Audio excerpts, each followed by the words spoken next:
From the city of brotherly love, this is Shark Bite Biz with David Strausser. You just arrived to the newest episode of Shark Bite Biz. I'm your rock star wannabe host, David Strausser. This is your place to grow a business during complete global chaos. Today, it's all about writing your own book. First, though, remember, please download the Shark Bite Biz app exclusively on the Android Google Play Store. All you got to do is search Shark Bite Biz, and you'll find every single episode of the show, both audio and video, right there in the app. Now, I also want to give a special shout out because we are coming up to our season finale, which I believe is next week, be the end of season 5, and then we'll kick off season 6, like the second, third week of January in that time. I think January 9th is the date. Don't have my calendar in front of me as we speak, but still, please make sure you like, subscribe, and most importantly, share this show out to all your friends, colleagues, and family as well. Now, let's get back to today's show. We're going to be chatting about how to write a book, about how writing a book can help you grow your business, raise money, or even just raise your profile as a market expert. So, who do we have today? None other than Julie Broad. Julie Broad, founder of self-publishing services firm Book Launches and an Amazon overall #1 best-selling author, knows what it takes to be a successful self-published author. Through Book Launchers and her popular YouTube channel, booklaunchers.tv, she helps subject matter experts write, publish, and promote nonfiction books that will boost their business. Julie's titles include More Than Cash Flow, which topped Amazon, and The Brand New You, winner of the Beverly Hills Books Award for Best Sales Book. Her latest book, Self-Publish and Succeed, captures her leading tactics to write, publish, and market a nonfiction book. So with that, let's bring Julie right on in here. Business strategy. Julie, welcome to Shark Bite Biz. You, my friend, you just became Shark Bait. Fantastic. Thanks for having me. I didn't tell you about that, did I? So we have a tradition on the show. Very first question we ask every single person is, hey, what do you do for a living? What's your background? How'd you get there? Basically, in a nutshell, tell us what makes Julie. Yeah, I'm the founder of Book Launchers. We're a full service self-publishing firm helping you write, publish, and promote nonfiction books. The fun part that I always kind of throw people for a loop with is my background is that I was a real estate investor. Yeah, so people are always like, books, real estate, like how'd that happen? But I was building a training, well, I shouldn't say I was building, I had a training and education company in Canada as well as an investment company. And through that, I was building a platform and kind of went down the road of speaking and all that. And a book opportunity came about with a big publisher. And they didn't like my idea, but they gave me an idea and we built a proposal together. And at the end of 3 months, they rejected me. Did you get anything for that effort in 3 months? Nothing? It was just... Nope. They said the marketing department doesn't think you have a strong enough platform to sell books. And they said, thank you and sayonara. So I laugh now, but I was devastated because it was a pretty big kick to my ego. But it was the greatest gift, really, because I ended up going back to the original idea that I had that they said no to, and I self-published. And it opened up this whole world of opportunity and control and rights and royalties. And, self-publishing, in my view, was far superior than if I had gotten that deal and done a book I didn't really care about. And little bit by bit, I dreamed up a company I would have liked to have hired. And that's really, how I ended up at Book Launchers in a short version that actually took 5 years. Yeah. No, that's pretty awesome because, the world of self-publishing, I just had someone, reach out like, hey, David, have you ever thought about writing a book? And I was like, yeah, I thought about it as far as just self-publishing, stuff like that, a book. And they're like, yuck, why would you ever self-publish it? I'm just like, well, simple. Promoting a book these days, I don't think it's rocket science. Especially I have a podcast already, so I kind of understand the recipe for success for a book is write the book, B, self-publish a book. C, do as many dang podcast interviews as you can on as many podcasts, high quality podcasts that are relevant to the book that you're trying to sell, and create some PR buzz for it that way. And it seems like as long as you have a decent book and you have a decent message that connects with people, that you can probably self-publish and self-promote your book without a publishing house. I mean, how true is that? Yeah, I mean, one of the things that people think is that having a publisher means somebody else is going to promote your book. And, the whole reason I was rejected was they didn't think I was going to sell enough books. They didn't have any plans to sell my books. They were looking at me like, how are you going to sell this book? The reality is that a good book, whether you're traditionally publishing or self-publishing, it doesn't even matter how good the book is, if you're not planning to market it. And so you do have to have that plan and that bigger picture goal. And the great news is if you traditionally publish, you're going to make about 80 cents to $1 per copy sold at best. And if you self-publish, you have full control. If you sell it direct, you can make more than $10 per book. If you're selling through Amazon, you're probably making $4 to $5 per book sold. But that's a big, when you say $4 to $5 per book, I mean, what would that MSRP then? Are you talking like a $15 book, a $25 book? Yeah, usually, most print books in the business space, nonfiction space, most of them are selling for somewhere between $15 to $19. $12.99 to $18.99 is kind of the range, that most of the books that we work on are selling for. But ebooks, you're selling ebooks for $8.99 or $9.99. That's what you're making on those two. Sometimes a little bit more, depending on which program you're in. You make more money on the ebooks or the printed books with Amazon self-publishing? It depends. If you go exclusive with Amazon, which I don't generally do because I don't like having all my control in one basket. I don't want Amazon to rule the world completely. You can't sell. Yeah. Exclusive means you can't. No, exclusives with one, like whichever book. So your ebook, but you can't sell it, give it away, or do anything with it anywhere other than Amazon. You can't give it away on your website. You can't sell it. You can't run ads to it unless those ads go straight to Amazon. So it limits your ability to do a lot of things with your ebook. If you go exclusive, you don't have to be exclusive with the print book on Amazon, but it doesn't change your royalties in any way to go exclusive with them. But in the ebook world, it does change your royalties if you go exclusive with Amazon. So let me throw a curveball here because we're talking Amazon specific. What about Audible? Audiobooks, because for example, I have some Kindle books. In fact, New York Times bestseller has me as President David Strausser in one of his novels, which was this one wasn't a New York Times bestselling book of his or story, but it was an Amazon.com bestseller. Douglas E. Richards is the author. Throw that book out there later, but the name's escaping me. I mean, it happened like 5-6 years ago, but I don't know. I thought it was pretty cool being a character in the book, but I own a couple books like that. I own the print copy, I own the virtual copy, I own the audio copy, but most books I buy today are going to be the audio version because I don't have time to read a book. As sad as that sounds, I don't have time to sit there and read, flip through it, whether it's a digital book, whether it's a physical book, but I do have time to listen to a book while I'm working, while I'm driving or whatever. And that's where I'm all audiobook. I mean, how does that work self-publishing wise versus, the digital book and the publishing of the book too? Yeah, I highly recommend everyone that writes a nonfiction book now do an audiobook with very few exceptions, because especially in the last 2 years, we've seen a huge lift in the nonfiction space. As a company, we've seen it, but also it continues to be overall the biggest growing segment in books.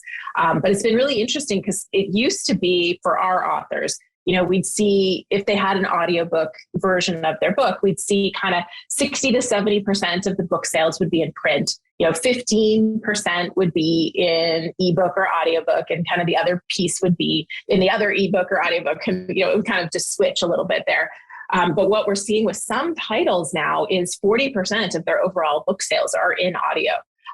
So the appetite continues to grow. And it also tells you that if you aren't putting an audiobook out there, you're missing a big chunk of the audience, because more and more, I mean, I used to always read print books, and I've also shifted to audiobooks as well. I'd say 60% of the books I'm consuming now that are outside our client base are audio, because I'm in the car, I'm listening as I'm driving, I'm listening as I'm tidying up the house, those kind of. Plus, I can listen faster than I can read. I can listen at 1.8% on Audible, whereas reading, I get distracted too easy. It's just way too easy. I mean, it's hard for me I can read a news article, obviously, but it's hard for me to read a news article without also getting distracted by an ad. Oh, wait, there's guitars on this page. Let's check those out, and that's where the value of the audiobook is for me. The one thing I'll mention is some authors, they think because it is an expense to do an audiobook on top of your book, to produce it and master it at the quality that Audible will accept, because Audible is the standard. And honestly, as much as I'm anti-go exclusive with Amazon, we go wide with our audiobooks, and we see barely any sales anywhere except for Audible. So generally speaking, you might as well just be exclusive and make more money with them. But I'm excited about Spotify and now having audiobooks, which is, for a lot of podcasters also potentially really exciting. But what I would say is a lot of people think, I'll wait and see how my book does and then decide if I'm going to do an audiobook. You're missing out on a lot if you do that, because the most energetic you'll ever be with book marketing is when your book launches. And so you're going to miss out. Nobody's ever going to check back to see if you did an audiobook later. And Amazon in particular tends to reward books that have all the formats. They tend to actually even show the audiobook format first to a lot of buyers versus other books. And so you're more likely to be in the also bots, and we just see it's not proven. I can't say this without a doubt because Amazon's never said this, but we do see it consistently just being a slight advantage having more formats on Amazon. Okay. So, let's dig a little bit deeper into that. Let's say you are going to do the audiobook, because it does drive me nuts when I see somebody is doing an audiobook they're doing a book, and I'm like, wow, I'd love to get that book. And then I'm searching for it on Audible, and I'm like, well, I guess I'm not getting that book because it's not available. And, that drives me insane. One thing that you have to consider is, again, you were saying about the cost. Should the author read the book themselves versus should they hire a professional voice actor? What are some of the things that somebody should take in consideration with that? Yeah, I mean, we only work on nonfiction, so I highly recommend our authors do their own narration. And the example I give was from my own personal experience was Mark Manson's The Subtle Art of Giving a Bleep. I'd heard him on a lot of podcasts. I knew his voice, and his stories and what he talks about are very personal. And I found it very jarring as I was listening to his stories on his audiobook to not have it be his voice. Like, that disconnect took me out of enjoyment, out of what probably, would have been a great book. People don't expect you to be a performer when they're listening to nonfiction. They want a good narration, but often the author's the best person to do that because you've got the emotion that needs to go with the certain spots. Now, exceptions to that, if you have an accent, I mean, I have an accent as far as, when I say process, I say it, funny. Exactly. But, if you have a strong accent, you may want to hire a narrator. If you are dyslexic, it might be easier to have a narrator. We had a client who's blind. He needed a narrator. So, there's exceptions, but most people think, I don't have a good voice. Well, you can be voice coached into it. And most people actually can do a really great job of narrating their book. And it is better because it's your voice that's now establishing trust and that knowing, liking kind of feeling in somebody else's mind as they listen to your book. I'll give you a couple of examples on top of that as well, too. The first one is Joe Perry. I'm a diehard Aerosmith fan, as most of my people know that watch the show. They're by far favorite band. Got my tattoo right here. Been to probably close to 30 shows, including the Joe Perry Project. But Joe Perry's book rocks, okay? It's not only just sitting up there, first edition autographed copy, but I also have the audio version. I've never read that. Well, one, because I'm saving it because it's the special first edition super premiere kit that's signed by him and stuff. But number two is because, again, I like listening to books rather than reading books.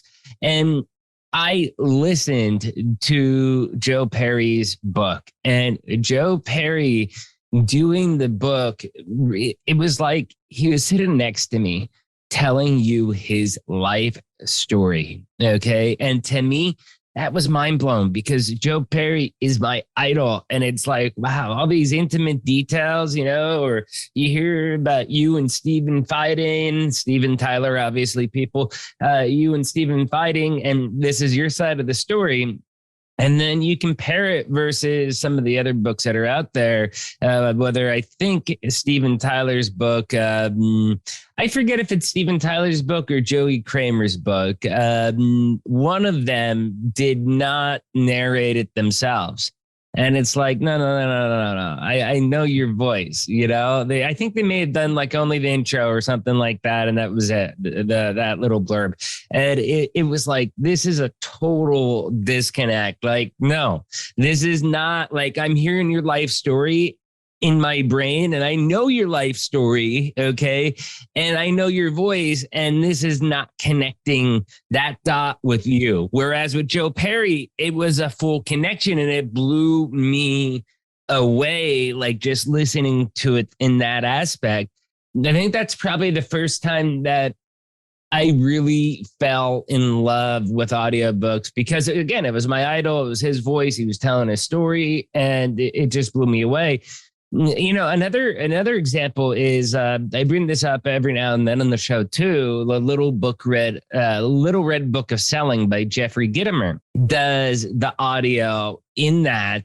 And what he does is he adds some flair, because he's coaching people, he's teaching people, he's trying to stick to the script. But, my sales reps, for example, I'm like, hey, I'm going to grab another book, but grab the copy of the Little Red Book of Selling. Okay. You can read along if you want, but actually listen to him because how he's doing the verbal dictation of the book versus how you can read it in black and white is different. Like when you hear him say it and how he says it with the tone, because again, when you're reading a text message, how many times do you misinterpret a text message? You know what I mean? Because you had the wrong time. Right. And that's where with this book, I read the book and then I listened to the book and I'm like, wow, I got way more out of it listening to it because of his tone and his emphasis than I did just reading the book. Yeah, agreed. Those are great examples. Oh, good. Glad that she agree. Like there, we just sold audiobooks. Everybody's got to do an audiobook. But basically, I mean, it sounds like you're saying if you go out there, you create a book, not necessarily, it might not be the smartest to go out and go exclusive with somebody like Amazon and self-publish, but at least with Audible, it's probably the best, and that you should be doing all three formats: the ebook, the audio version, and then the paperback version. Yeah, I mean, you can do hardback now. It's really easy to, like, once you've designed the print book, to add hardback to it. But hardback doesn't, well, we actually had one launch where they sold hundreds and hundreds of hardbacks. And we're like, what did they do that everybody wanted the hardcover? But generally speaking, the hardcover does not sell. But, for some people, it makes sense to have it. It can be the better gift for clients. It can be the thing that's better when you do media and you set it up, you can stand it up on the desk and things like that. But yeah. Okay. So when you're out there, you're writing a book. I mean, people that write nonfiction, I mean, it seems like they're writing it about themselves, their experience, their life, their business, stuff like that.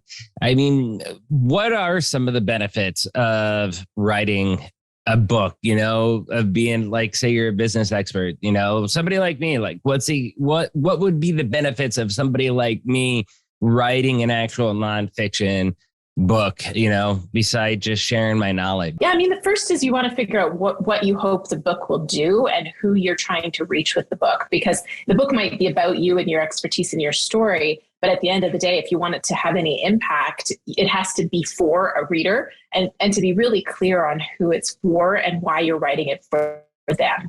And then kind of reverse engineer the other pieces of it too, which is, why are you writing it? Book sales are one thing, but they're not going to be the kick back and relax on the beach for the rest of your life kind of thing. But, it can be a bigger picture, it can be part of that ecosystem where you're now doing speaking engagements. You're now selling, high level consulting or a service or a course. But you need to understand that going in, because a lot of people are told you should write a book, kind of like somebody reached out to you and said, if you thought of writing a book. Well, a lot of people then eventually they hear that enough, they sit down and they write the book. And then sometimes they even go as far as putting it on Amazon. And then they go, okay, now what? And they've kind of missed the whole planning part, where figuring out what you want the book to do for you and who it's going to help and how, that's really strategic and important in the beginning, because that will set your book and you up for success in achieving what you want. So that's one thing I always say to start with is that. But I mean, writing a book, it opens doors to a lot of things if you write the right book. With my first book, as we talked about, I raised capital for our investment business from that book without actually really believing it was happening. The first time somebody called and said, I read your book, I love it, I have $250,000, can I invest in one of your properties? And I was like, is this one of the fake cruise calls, but like a whole new version? Yeah, it was very bizarre. Yeah, it was very bizarre. And then also, I had a training and education company at the time, and the classes started, not instantly, like 3 to 6 months after the book came out. The classes filled faster. I was able to raise prices, and kind of expand. Those things happen when a book gets out there and has an impact on a certain audience and they want more. Well, I mean, some of the things that you're talking about there is that you're really expanding your brand awareness. I mean, whether it's your business, or it's your own personal brand, you're creating the brand awareness, and it kind of allows you to, I don't know, I guess kind of put your stamp on it. Like, hey, look, yes, I am an authoritative figure in this space. I do have expertise, in fact, so much. Here's an actual, book on it that proves, and you can agree or disagree with the book, but for the most part, it allows you to build that brand for whatever that goal is, right? Yeah. And a lot of people, they call it a business card, but I'm like, anybody can go to the print shop and print a business card, but the book, takes some effort and energy. And the other thing to think about is, when you think about people who go on television, news show, they'll put author of such and such book on the bottom. They don't put, if they have nothing else, they'll put your degrees, but generally speaking, the assumption is in most spaces, you've got the same credentials as everybody else. So the book actually becomes the differentiator. Right. No, that totally makes sense. So when you're out there, you're launching a book. First off, I mean, is there any specific, I don't know, this might be a dumb question, but is there any specific season that is better or worse to actually launch a book, or can you just launch it pretty much year round? It's not a bad question. It's a question I actually filmed a video on my YouTube channel for, because people ask me it all the time. So yeah.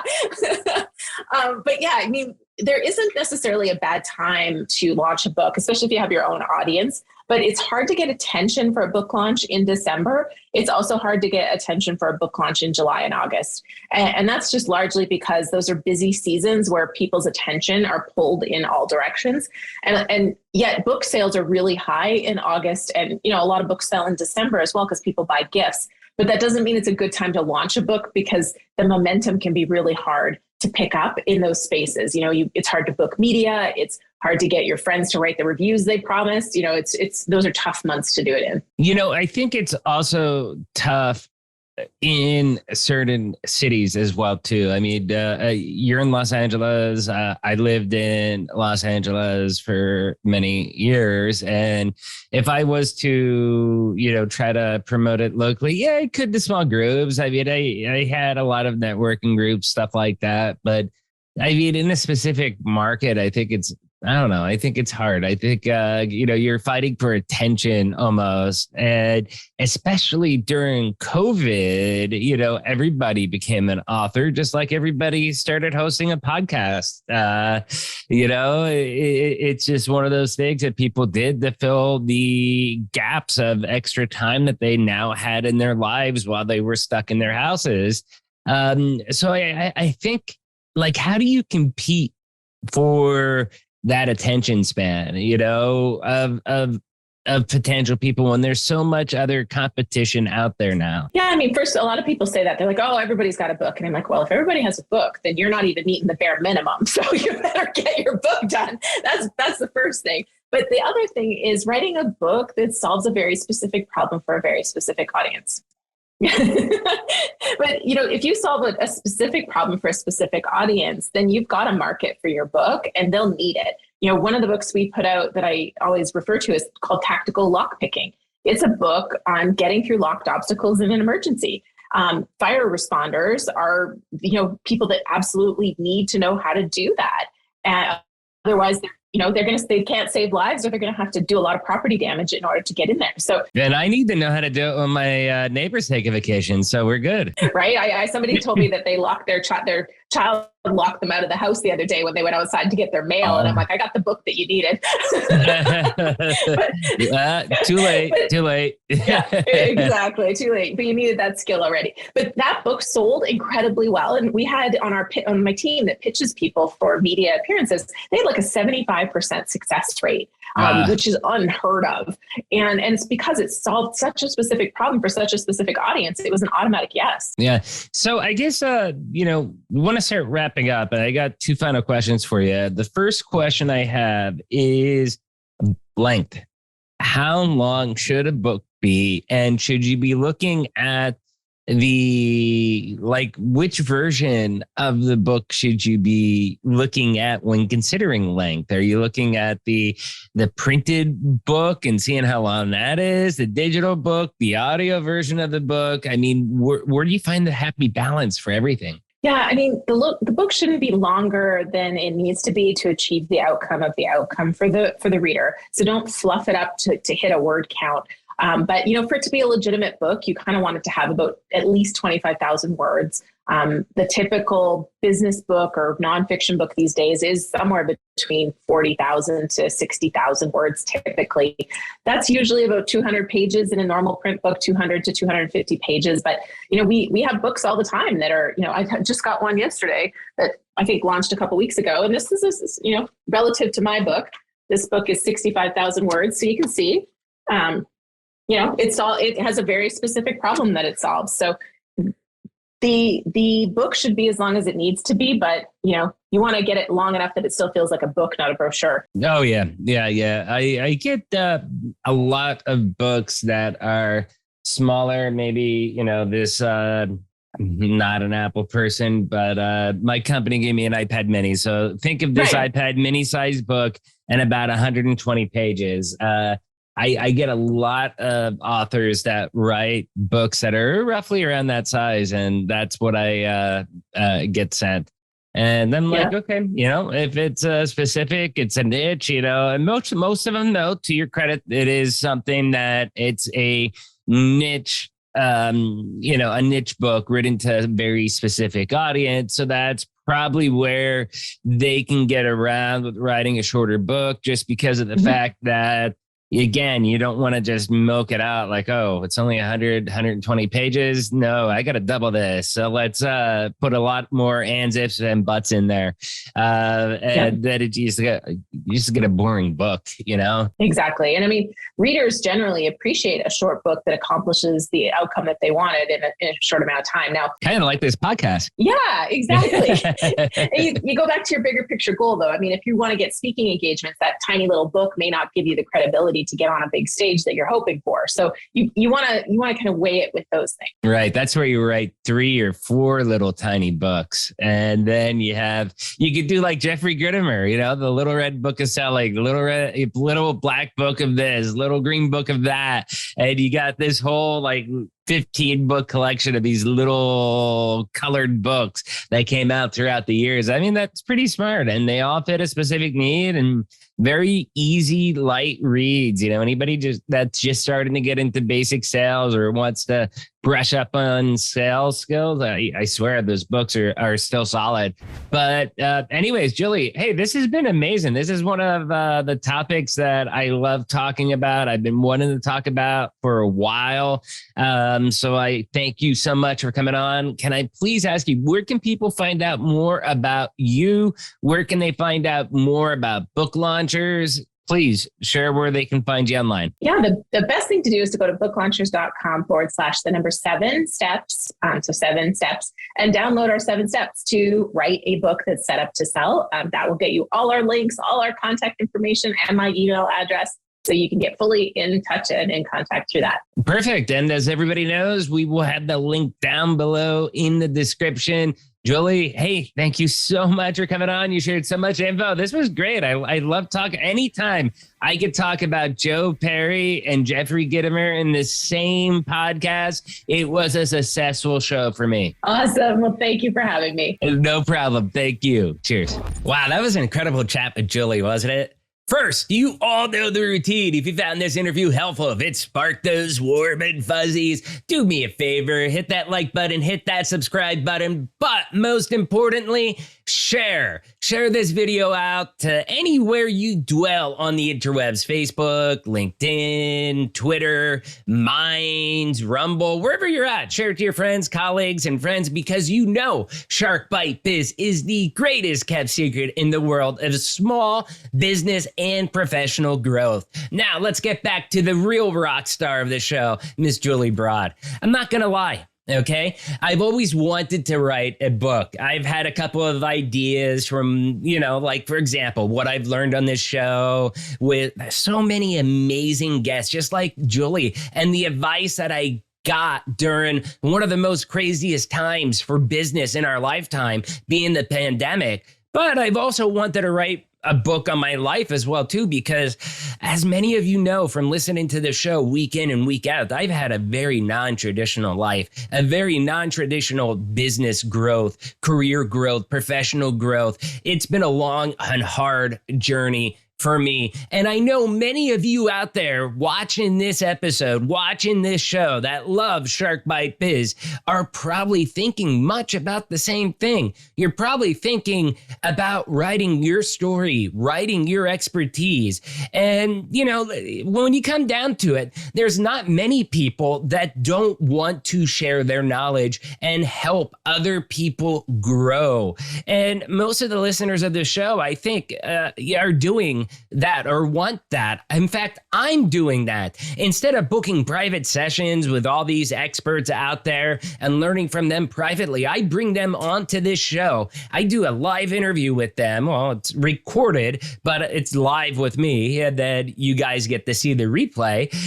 But the point is, that's where I share the knowledge that I gain with everybody. And I try to ask questions, one, that I find of personal interest, but I try to put myself in your shoes so that you can learn from, what you all are thinking, what you would ask the guests, what you'd want to know. And I try to do that so that we all gain, we all learn, and we all be able to grow. We do the 3 Gs as I talk about: the personal growth, the professional growth, and, most importantly, business growth as well, too. So if you feel that way, put it into a book. Help people grow, help people learn from your knowledge or your expertise or your career transformation, whatever it is, because it has never been easier to self-publish a book than it is right now. Sure.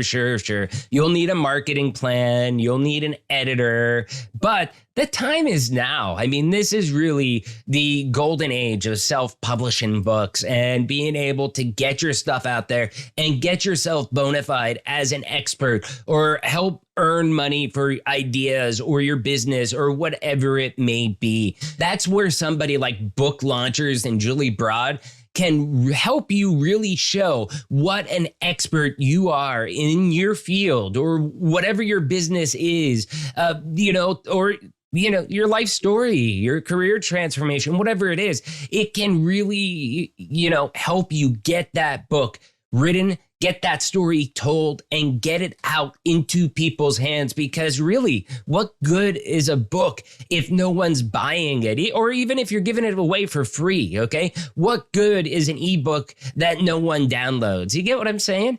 I mean, you really need an expert like that to help you get that to the next level. Because writing a book by itself, very rare that it's just going to sell itself. You need to have a plan and, team up with somebody that can help you get that book and launch it into the stratosphere. So, hey, awesome stuff, Julie. I love your mission of helping people get their business out, their knowledge out, their expertise out, so that they can help others grow, whether it's from their successes or from their failures. You're getting those stories out, and that is amazing. Question of the day. Would you self-publish? Have you thought about it? Leave a comment down below on YouTube or wherever you're watching or listening to this show. Do you want to be on the show? Interviews at sharkbitebiz.com. If you're watching on YouTube, do us a favor. Don't forget to join the channel. $3 a month, you can become a baby shark. Or if you want to help us out otherwise, you can hit the little super likes button. It's a heart with the $sign right below the video. Hit that. $1, $10, $50, whatever you can do. Every dollar counts, helps us carry out the mission that we're doing. Y'all know this by now, but I'll say it again. I'm David Strausser. This is Shark Bite Biz, and we'll see you next week. Take care.